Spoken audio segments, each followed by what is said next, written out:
भजन करते में यदि आनंद नहीं आ रहा है तो क्या कारण है? शांति नहीं आ रही, आनंद नहीं आ रहा, कुछ अनुभूति नहीं हो रही, तो कोई ना कोई कारण है, कोई ना कोई बात है। नंबर 1 समर्पण नहीं है, नंबर 2 तमोगुणी आहार है, भोजन हम गड़बड़ ले रहे हैं, कुछ गड़बड़ कर रहे हैं भोजन में।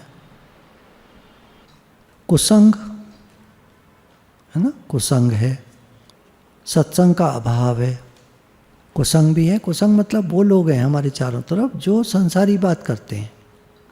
भजन में आनंद कैसे आएगा? भजन में चाहिए एक रास्ता, एक रास्ता।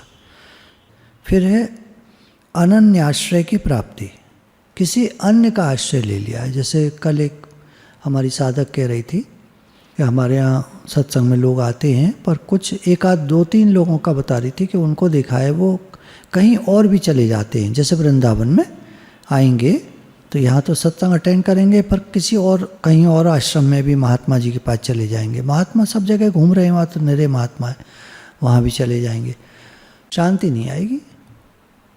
कह रहे हैं अनन्याश्रय, कहीं और चले जाओगे तो शांति नहीं आएगी, भजन का लाभ नहीं मिलेगा। एक जगह रह करके आप भजन करो तो आपका मन सधता चला जाएगा, फोकस होता जाएगा। भटकोगे, अब हमने कुछ बताया, अगले महात्मा ने पता नहीं क्या बता दिया, भटक गया मन, भजन का आनंद नहीं आएगा, गया, साफ कह रहे हैं। और अनन्य आश्रय का अभाव, एक की शरण लो बस, अनन्य अनन्य आश्रय, अन्य ना हो।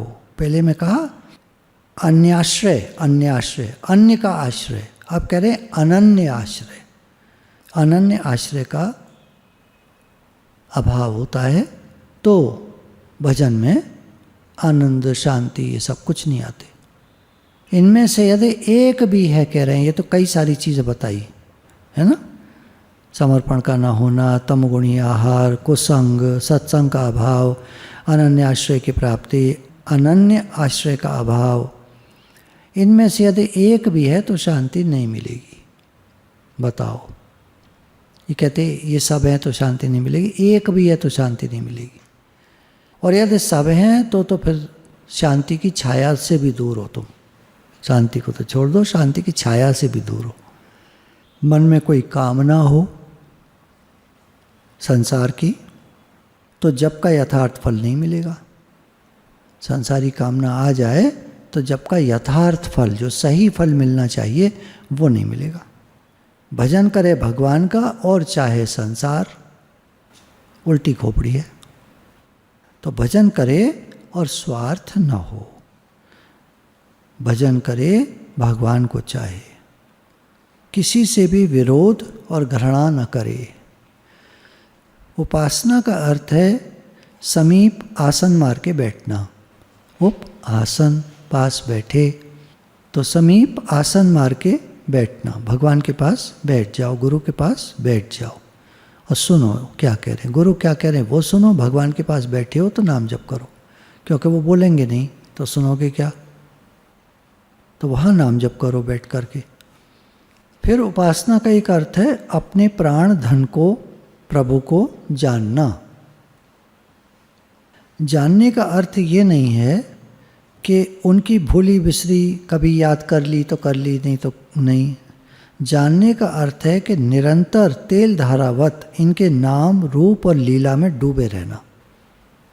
भगवान को जानना, भगवान को जानना, इसका अर्थ है कि लगातार निरंतर तेल धारावत इनके नाम, रूप और लीला में डूबे रहना। मान लो जो गुरु कह रहे हैं, जानने के चक्कर में पड़ोगे तो बहुत लंबे चले जाओगे। बस एक ही काम है, इनको अपना बनाना, भगवान को अपना बनाना। दूसरा कोई चिंतन ही ना होने पावे, यही साधन है, यही प्रेम है, यही कर्तव्य है और यही अपना परम धाम है, भगवान को अपना बनाना। संत ने हमें अपना लिया, गुरु ने हमें अपना लिया, तो माना जाता है कि अब सारी गुप्त बातें हमको पता चल जाएंगी। गुप्त बातें, भगवान को पाने के तरीके, कोई संत हमको अपना लें। अच्छा, गुरु के कितने शुक्राने हैं। मैं तो बहुत संतों से मिला हूँ और जिनसे भी मिला हूँ उन्होंने बहुत अपनेपन से बात की है, हमेशा बहुत अपनापन रखा। तो ये सब गुरु की कृपा है। अगला पॉइंट है, पर स्त्री, पर धन और पर निंदा से अपने को बचा ले। उसका धरातल पे फिर कभी पुनर्जन्म नहीं होता, अर्थात वो मुक्त हो जाता है। कामनी कंचन कीर्ति, ये पिटफॉल्स हैं। पर स्त्री, पर धन और पर निंदा। पर निंदा मतलब कीर्ति में ये आ जाती है पर निंदा। जो कीर्ति जिसको चाहिए होती है वो हर समय दूसरों की बुराइयां करता है। तो कामनी कंचन कीर्ति 3 पिटफॉल्स है, खड्डे हैं। ये साधक को आगे नहीं बढ़ने देते। ये साधुओं के लिए एक बात कही है इन्होंने। साधन के फल रूप भगवान यदि कुछ संसारी वस्तु प्रदान करते हैं तो समझ लो भगवान की कृपा नहीं हो रही है। सांसारिक वस्तु अगर साधु के पास आ रही हैं तो समझ ले कि भगवान की कृपा मुझ पर नहीं है। और मतलब ये अपना पिंड छुड़ा रहे हैं, भगवान के इसको चीज़ दे दो और ये जाए यहाँ से। कृपा कब है? जब अपने मांगने से भिक्षा न मिले तो समझो भगवान की कृपा हो रही है। जब भिक्षा न मिले मांगने से तो समझो भगवान की कृपा हो रही है। साधुओं के लिए बात कही है। सरल और विनीत लोगों से अपराध नहीं होता। अपराध तो अहंकारी से होता है। कैसा बने? सरल और विनीत, दैन्य भाव धारण करे। सबसे बड़ा ज्ञान है भगवान से मोह हो जाना। जो संसार से मोह है वो वहाँ से हटकर भगवान से हो जाना। भजन खूब करे लेकिन भजन करने का अहंकार न करे। भजन में 4 विघ्न। पहला है सुकृत, दूसरा है दुष्कृत, तीसरा है अपराध और चौथा है भक्ति उत्थित अहंकार। भजन में 4 विघ्न है। क्या मतलब हुआ विघ्न से?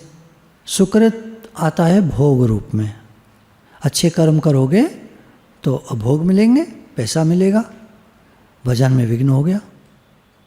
दुष्कृत आवे रोग रूप में। बुरे कर्म करोगे तो रोग आएगा, बीमारी आएगी, परेशानी आएगी। भजन में विघ्न हो गया। अपराध आवे, अपराध जब होता है जीवन में तो क्या क्या होता है? असूया, बड़ों में दोष दर्शन, निंदा, आलोचना आदि के रूप में। जलन, बड़े लोगों की अवज्ञा, बड़ों में दोष दर्शन, ये सब होता है अपराध। अपराध हमारे जीवन में, भजन में विघ्न है, हमारे जीवन में अपराध। अपराध क्या क्या होते हैं? बड़ों की अवज्ञा करना, जलन होना मन में, बड़ों में दोष दर्शन, निंदा, आलोचना, ये सब अपराध है। चौथा है भक्ति उत्थित अहंकार। ये है मैं बड़ा भक्त हूँ, अब दूसरों पर शासन करेगा। तुम मेरे से सीखो, तुम छोटे हो, तुम नहीं जानते हो, बेवकूफ़। भजन जानता है? नहीं जान, तू क्या जाने?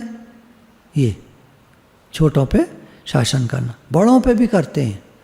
इतने बड़े बूढ़े हो गए, बाबा भजन कर रहे हो, जा मैं कहा जी के क्या है, काहे रोए, ये और वो ऐसे करके बोलना, उनसे बदतमीजी देना, बड़ों से भी। तो ये भक्ति उत्थित अहंकार हैं। बड़ों से भी बुरी तरह बोलना, छोटों से भी बुरी तरह बोलना, शासन करना, ये भजन में विघ्न है। ये सब लक्ष्य दृढ़ हो जाए तो श्रद्धा सदाचार स्वतः ही आ जाते हैं। श्रद्धा टिकाती है भक्ति में, और सदाचार अच्छा आचरण। लक्ष्य दृढ़ हो जाए तो श्रद्धा सदाचार स्वतः आ जाते हैं। जो वृत्ति फैल रही है उसको समेट कर प्रियतम में लगाना। जो वृत्ति फैल रही है उसको समेट कर प्रियतम में लगाना, अपने भगवान में लगाना।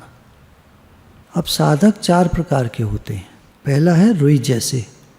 अब साधक है कोई, मानो किसी कारण से कुसंग मिल गया तो बेकार की बातें उसके दिमाग में इकट्ठी होने लगी। अब जैसे ही वो गुरु के सामने जाएगा, सत्संग मिलेगा, तो ऐसे जैसे रुई में एक माचिस की तीली लगा दो उसका सारा कूड़ा करकट जलकर भस्म हो जाएगा और तुरंत वो निर्मल निर्विकारी हो जाएगा।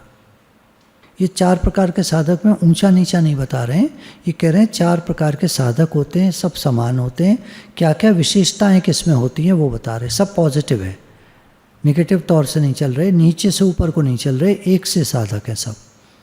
तो कोई साधक रुई जैसे गुरुजी के पास आते हैं तो साधक चाहते हैं मुक्ति अपनी या ज्ञान चाहते हैं, भक्ति चाहते, लेकिन मन में कूड़ा करकट बहुत इकट्ठा है। जैसे ही गुरुजी का सत्संग सुना, 1 2 3 दिन 4 दिन 7 दिन रहे गुरुजी के पास, सारा कूड़ा करकट जलकर भस्म हो गया और बिल्कुल निर्विकारी हो गए।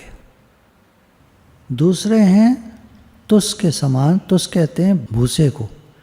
भूसे में अगर आग लगा दो कहते हैं तो वो वैसे नहीं जलता है घास फूस की तरह। भूसा है ना, सारा ढेर है, वो इतना बारीक बारीक कण होते हैं कि अगर उसमें आग किसी तरह लगा दी जाए तो वो लाल लाल आग तुम्हें दिखाई देगी और वो अंदर अंदर पजरती रहती है, जलती रहती है, अंदर अंदर अंदर जल के पूरा भूसे का ढेर, राख का ढेर बन जाता है।